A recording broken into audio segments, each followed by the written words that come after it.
আসসালামু আলাইকুম, welcome to my channel Alminas blog. আপনারা সবাই কেমন আছেন? আশা করি সবাই অনেক বেশি ভালো আছেন। আমরাও আলহামদুলিল্লাহ খুবই ভালো আছি। নতুন আরও একটি দিনের আরও একটি ভিডিও নিয়ে হাজির হয়ে গেলাম। আশা করি সবাই ভালো লাগবে।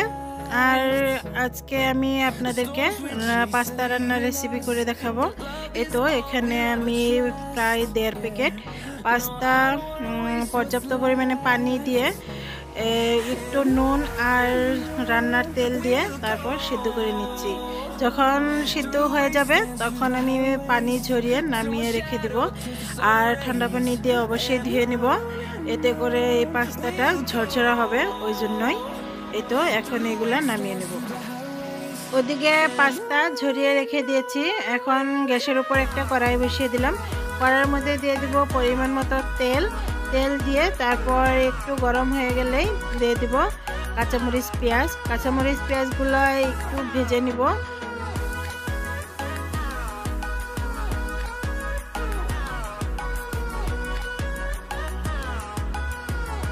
একটু কালারটা চেঞ্জ হয়ে গেলে তখন দিয়ে দিব আমি টমেটো কুচি। আর এই পেঁয়াজটা একদমই লাল লাল করে ভাজার কোনো প্রয়োজন নেই, একটু শুধু কালারটা চেঞ্জ হয়ে গেলেই তখনই এভাবে টমেটো দিয়ে দিতে হবে। টমেটো দিয়ে তারপর পরিমাণ মতো নুন দিয়ে দিলাম।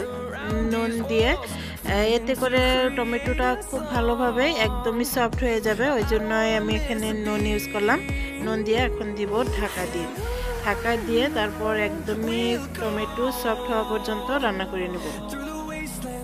যখনই একদমই ঝটপট ইজি ওয়েতে রান্না করি তখন আমি পাস্তা এভাবেই রান্না করি।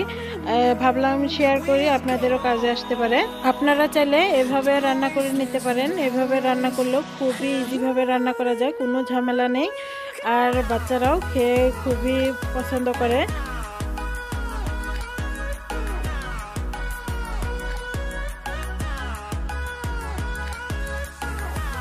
টমেটো একদমই সফট হয়ে গেছে।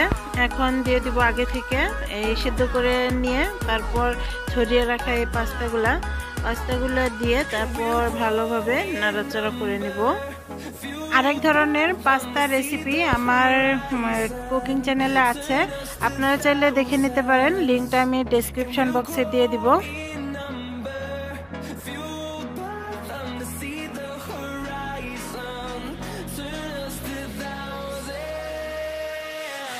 পাস্তা ভালো করে মিশানো হয়ে গেছে। এখন এখানে দিয়ে দিব পাস্তা মশলা। এই পাস্তা মশলাটা আমি 2 প্যাকেট ইউজ করব। এখানে এই মশলা 2 প্যাকেট দিয়ে দিলাম। এখানে দিয়ে ভালো করে আবারও মিশিয়ে নিব।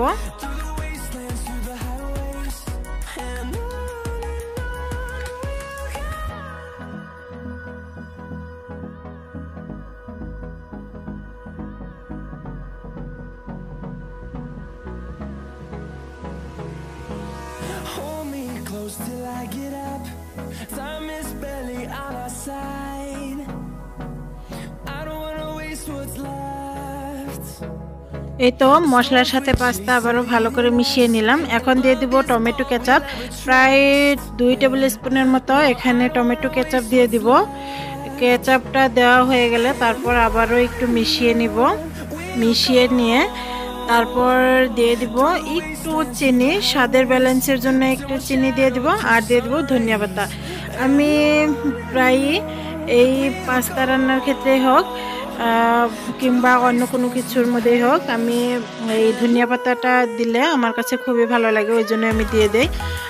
কারো যদি পছন্দ না হয় তারা না দিলেও চলবে। এই তো আমি এখানে একটু এখন চিনি দিয়ে দিব, তারপর দিয়ে দিব ধনিয়া পাতা দিয়ে তারপর একটু ভালো করে মিশিয়ে নিলেই আমাদের এই পাস্তা খাওয়ার জন্য একদমই রেডি হয়ে যাবে। তারপর আমি সবাইকে সার্ভ করে দিয়ে দিব।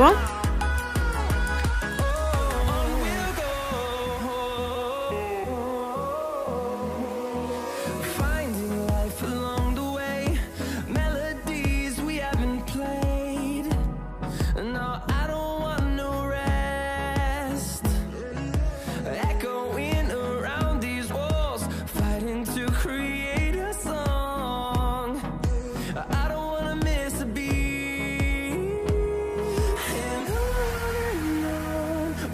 এই তো আমাদের পাস্তা কিন্তু একদমই রেডি। এর মধ্যে আপনারা নুনটা একটু চেক করে নেবেন, যদি মনে করেন নুন দিতে হবে তাহলে অবশ্যই দিয়ে নেবেন। তবে এই নুন দেওয়াটা খুবই বুঝে শুনে দিতে হবে, কারণ প্রথমেও একটু দেওয়া হয়েছিল নুন, তারপরে আবারও এই মশলা আর কেচাপের মধ্যে তো নুন অলরেডি থাকেই, ওই জন্যই। এটা হলো কয়েকদিন আগের একটা ভিডিও, আমরা একটা বিয়ে বাড়ি গিয়েছিলাম, ওই বিয়ে বাড়ি যাওয়ার সময়কারই ভিডিও।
ভিডিওটি যারা ধৈর্য সহকারে দেখেছেন তাদের জন্য অসংখ্য ধন্যবাদ। আর আজকে এখানে বিদায় নিয়ে নিব, দেখা হবে নতুন কোনো ভিডিওর সাথে। ততক্ষণ পর্যন্ত ভালো থাকবেন, সুস্থ থাকবেন আর আমাদের জন্য দোয়া করবেন। আল্লাহ হাফিজ।